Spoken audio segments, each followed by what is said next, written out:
There are over 17,500 museums within the United States, welcoming over 850 million visitors each year. Did you ever wonder what goes on behind the scenes in museums, creating the displays and exhibits we all enjoy? Join us as we explore museums and their exhibits from the inside out.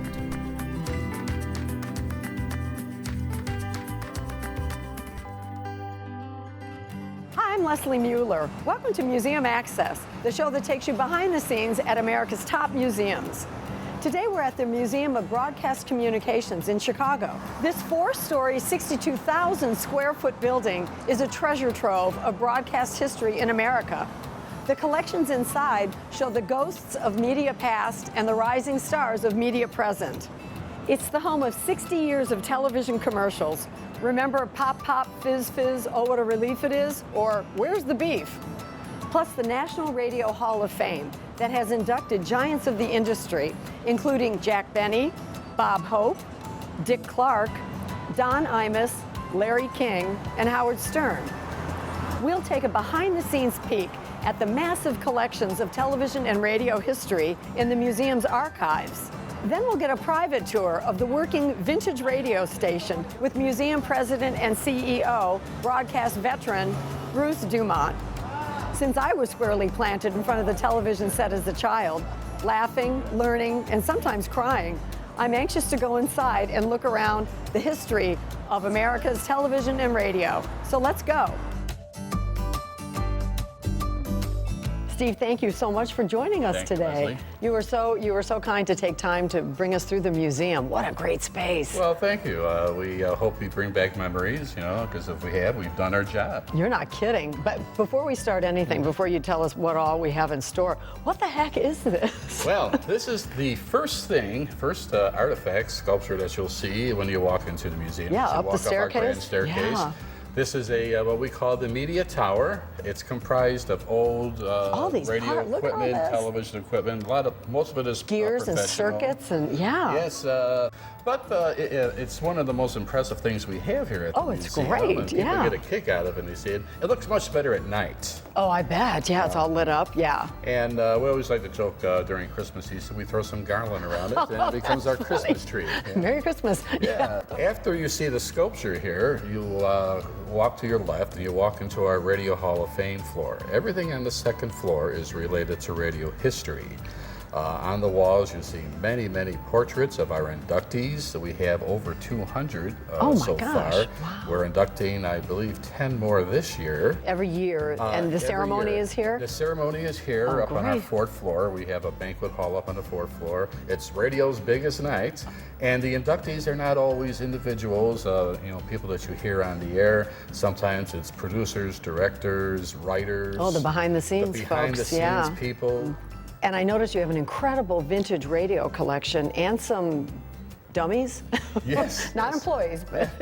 Yes, you'll see on the floor a lot of different floor radios, model, combination radio phonographs. A lot of the radios had AM shortwave. Most of them are still in working order.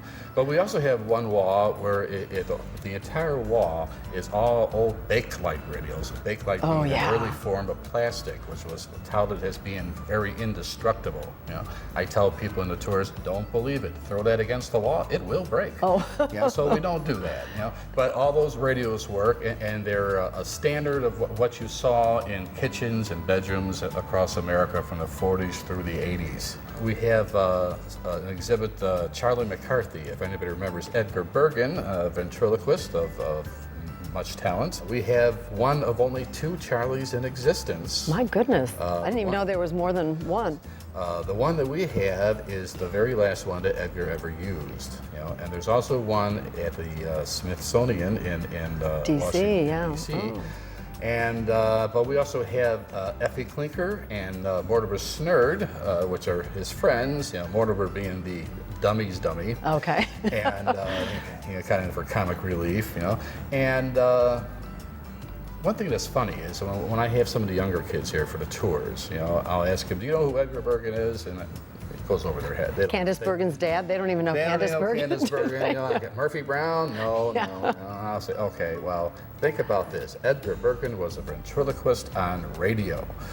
And then I get the looks. You know, I'm like, how can you be a ventriloquist on radio? I said, well, very easy. Nobody can see you move your lips, you know? And you can just change your voice, you know? Well, as you know, we have a Johnny Carson exhibit up on our 3rd floor. Can't wait to see that. Here's Johnny, the making of the Tonight Show.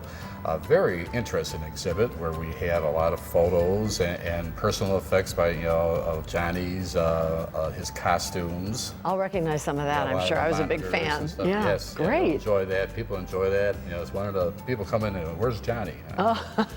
So we send him up to the 3rd floor. We also have on display one of the original cameras, TV cameras, that shot the Kennedy-Nixon debate of 1960 here in Chicago. That was in Chicago, here right? In Chicago. Yeah. There were 4 in 1960. The very first one started here in Chicago and has gone down in the history as the debate that people say I picked Kennedy solely on how he looked on television. You hear that a lot, yes. yeah. And it's interesting because compared to how Nixon looked, you know, he did look pretty spry. Yeah. But it's interesting, people who listened to the debate on radio felt that Nixon was the guy that came out ahead. Interesting. Because they didn't have to look at him sweating all over the place. Yeah. Is there a Meet the Press, did someone And say? there's a Meet the Press set. Yes, Meet the Press is the longest running television series on the air today, starting from 1946. Really? Our set is not from 1946. Our set is from the time when Tim Russert was the moderator. Oh, yeah. And when he passed away unexpectedly, they revamped the set, and the NBC donated the sets and the table to us. Great. So that's part of our permanent exhibits. And I know we're going to get a sneak peek with Bruce Dumont in the Yes. radio. Now, this is a working radio station. You have a working television set also? Exactly. We here? have a working radio and television studio. Yeah. We can do just about anything any other studio can do. The one major thing we have missing on both the TV and radio sides is a transmitter. You know? Oh. Which you would think would be an important thing. Yeah. But we Can't tie you it- use this? Yeah, I never thought of that. And so, it's we do Bruce's Beyond the Beltway series at the TV studio. It's also done on radio too. We have another radio podcast that happens on Saturdays. Well, Steve, why don't we head up to the Here's Johnny exhibition? All right. I'd love to hear Okay. your thoughts on that. All right, sounds good. Thanks. Okay. Is it this way? It's this way. Okay.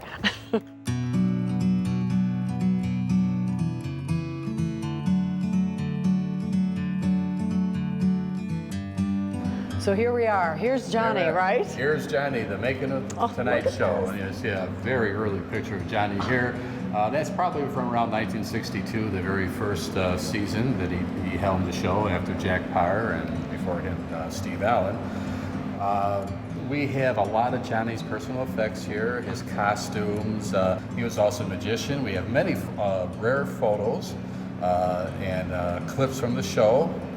Well, I think the idea that late night television is so hot, and we've got Jimmy Fallon, and we've got Jimmy Kimmel, and we've got so many, but it started with him. Yeah, well, it started. Well, and Jack Parr, but that wasn't as Johnny did it for entertainment, 30 though, was it? years, Jack so. Parr, was he as it was entertainment. He probably had a little more characters and whatnot? News-related, Yeah, that's how political-related guests than maybe Johnny did.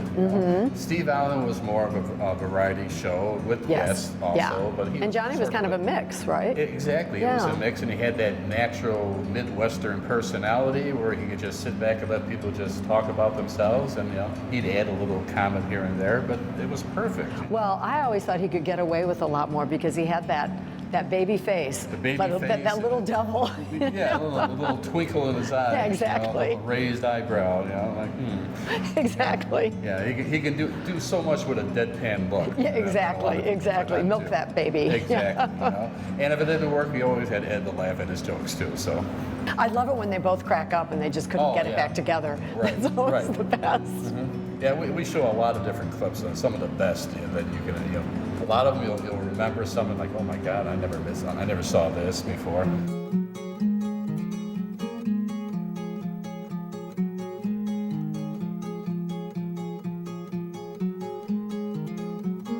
So Steve, this is the archives. I know not Yes. many people get to come down here. This is so cool. No, this is a private area. You know, we don't bring the public down here. What are we looking at here? Well, over here is reels and reels of 16 and 35 millimeter film. Wow. They're all television shows. Some of them are not even processed yet, meaning they're not even in our database. Most of them are, though. It has to be an ongoing process, I'm sure, to It's keep an all of ongoing this process. straight. We had 16 millimeter projectors that we set up and see what it's all about. There's a lot of things here that you'll probably never see on YouTube or on the internet somewhere because they're very rare.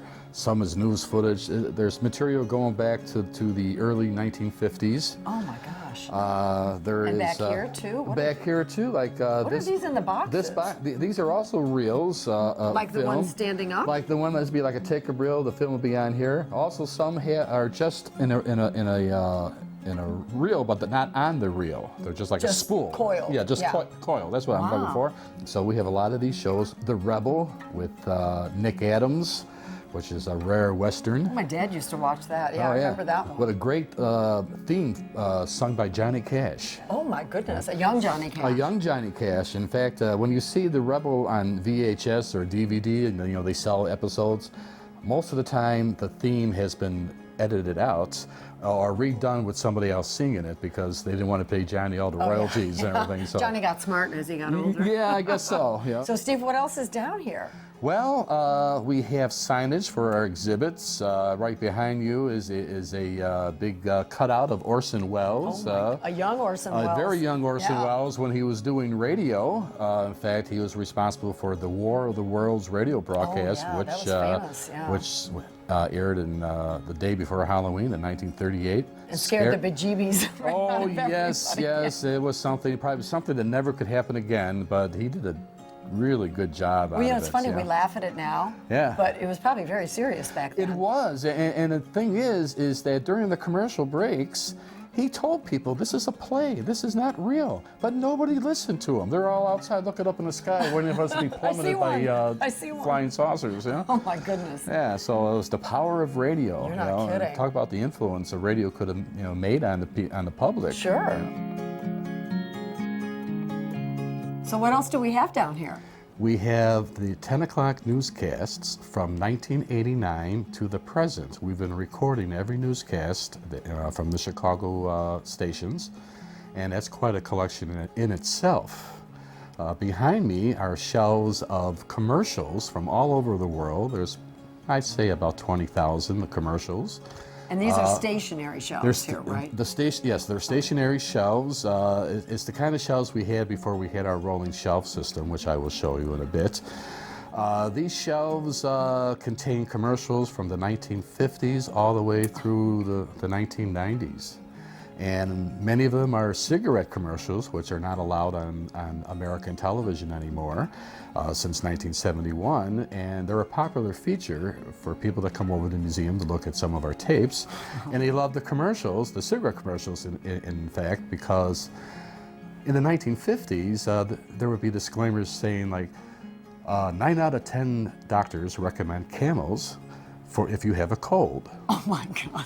Boy, have times changed. Yes, times have changed, God. Now it's only 7 out of 10, Yeah, exactly, exactly. Steve, these rolling shelves are unbelievable. I'll tell you, they're a great space saver. I bet. And how many tapes and what all is in here? I'd say there's roughly about 25,000 tapes in this entire rolling system here. Most are in a variety of formats and master formats, beta, 3/4 inch, some DVD, some 2-inch reels, a lot of different things. Sounds like a little bit of everything. Oh And- yeah, like here's a 3/4 inch tape, and this is the Kennedy-Nixon debate number 2. Oh my goodness. You know, The original. from 1960. Oh, that's fabulous.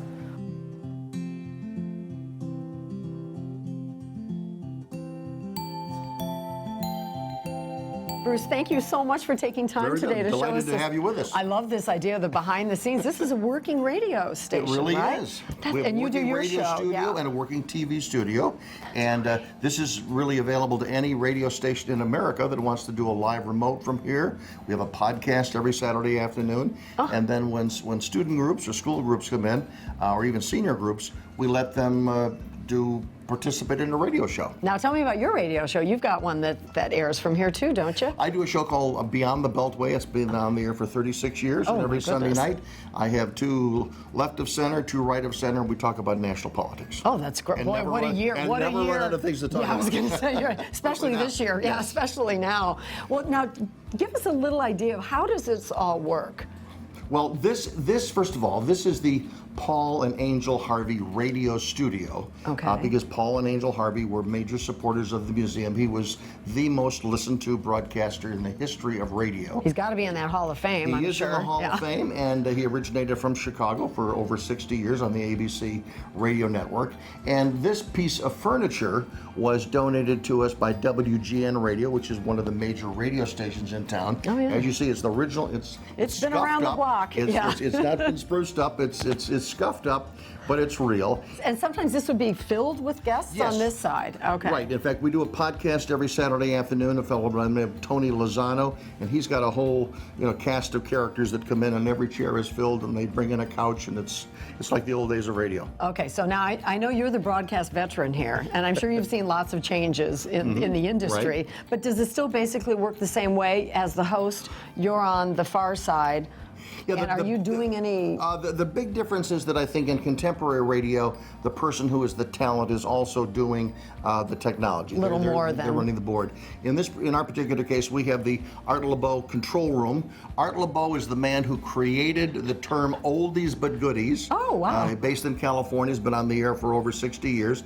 And the Art LeBeau control room, this is where the control operator sits, the engineer, a call screener. If you're doing a talk show, they sit in here, and then they talk through an earpiece to the talent that's out here. But in a lot of radio stations, most radio stations, it's a one-man operation. The talent, they are all sitting there. But this is sort of like the old days of radio, so we like to give the talent an opportunity to just sit there and focus on And see how what's coming out of their mouth. And what else is the guy back here doing exactly? You said he's on the airphone. What is he doing? He is keeping a track of the time, getting ready to put in commercials. Any show that comes out of here is fed via ISDN line to a satellite delivery service in New York, in our particular case. So again, it's real simple. You can sit here and you can talk to the entire world. Unbelievable. And you probably have The seen magic it. of radio. Yeah, you're not kidding. Yeah, and it's still, it's as popular now as it was way back when. We were looking at some of the vintage radios. Right, and radio has also, it's reinvented itself because with today's talent, podcasting is extremely popular. What is a podcast? Explain what that is A to me. podcast is someone who comes in, who creates audio content, and they take that audio content, and instead of giving it to a radio station that goes up in the air and is distributed, through the ether, they basically put it online. And so anyone who has access to a computer basically takes this audio file and makes it available to their followers. And just as on Facebook, you try to get as many followers as you possibly can, the same concept works for podcasts. And podcasts are used by people who are on real live over-the-air radio stations, but primarily it's used by people who don't work for those stations, but they're young, they're creative, they have good ideas, and they really want to stretch the bounds of radio, and it's led to... And they need an outlet, yeah. And they It's need a an boom, outlet. isn't And it? it's a boom, and there are people that maybe you and I or viewers might never have heard of. Sure. But these are people that may have hundreds of thousands of podcast subscribers each and every week. Unbelievable. So Bruce, you're in the driver's seat. We're here. This is your comfort zone here, This right? is the comfort zone. Yeah. And this is where the talent of the show would sit. Okay. And they would either have a co-host who could sit right next to Yeah. them, or across their from them, mics. or the guests would be directly across them. So the eye contact is great. And there's direct line of sight to the engineer who's sitting in the LeBeau control room. He's keeping an eye on the clock to make sure that his timing is right. And signaling you if you and need, signaling yeah. me back and forth forth if there's a caller. I mean, the caller, whoever the caller is, usually pops up on the computer screen here. And you've got a pair of headsets, so if you want to wear headsets, you can do that. You control the speaker here in the room. You can control it on your headset. And again, this is a cough button, so if you think you're going to cough, you press the button, the microphone cuts off and take you your cough. Oh my God, what a great idea. It's just, now these are things that aren't necessarily, this is a vintage radio studio, so some of these things are not found in a contemporary radio studio, but again, we want to show people the way that it was. There's a digital countdown clock, so everything that a talent would need to operate is literally right before them. If they want to put a caller on there, they can literally hit the caller that way. Again, in contemporary radio, basically you just go to the caller and your call screener would put that call up. You don't have to push a button to do it. Yeah. But this, in the old days, and this is about the old days, this is the way it was done, and a lot of great broadcasting, a lot of great radio Hall of Famers came out of this studio, like Wally Phillips and Bob Collins and Paul Harvey and a lot of other people. Well, now, where do you see it going? Where do you see radio going? I think it's going to go into more and more podcasting because more and more people. We live in a world now where everyone wants to not only have their 15 minutes of fame, they want to have their own following. They want to be able to offer their perspective of the world. Their brand. And this is an opportunity for them to do that. In the old days, you'd have to sort of work your way up, get a start in a radio station, gather a following, and then move from market to market until you get to a large market where you're making pretty good money. But nowadays, anyone who has something to say, using the new technology, they can say it.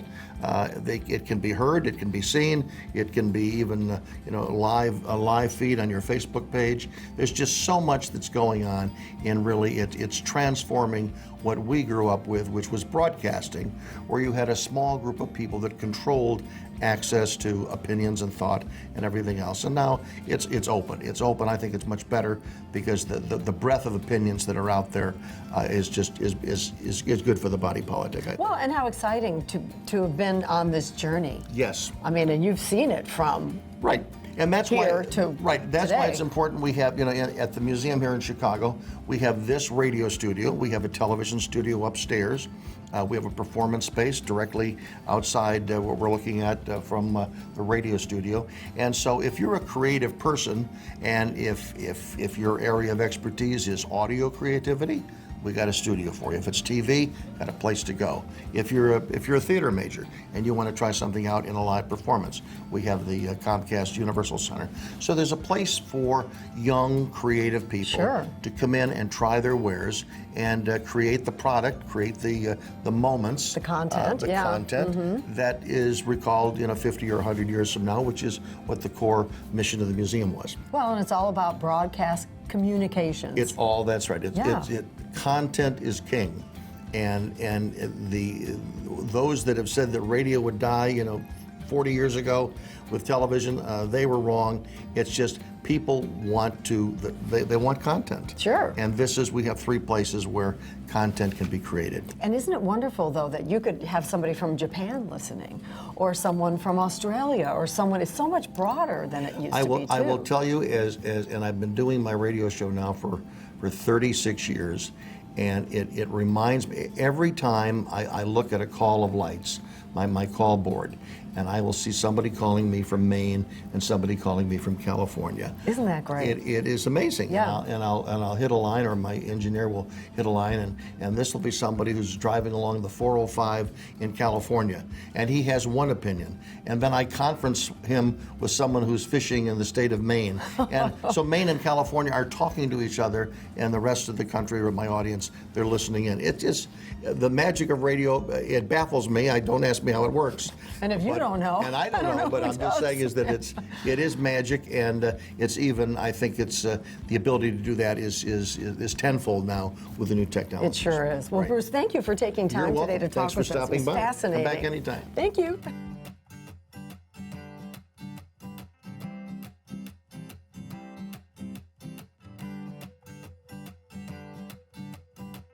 Well, there you have it.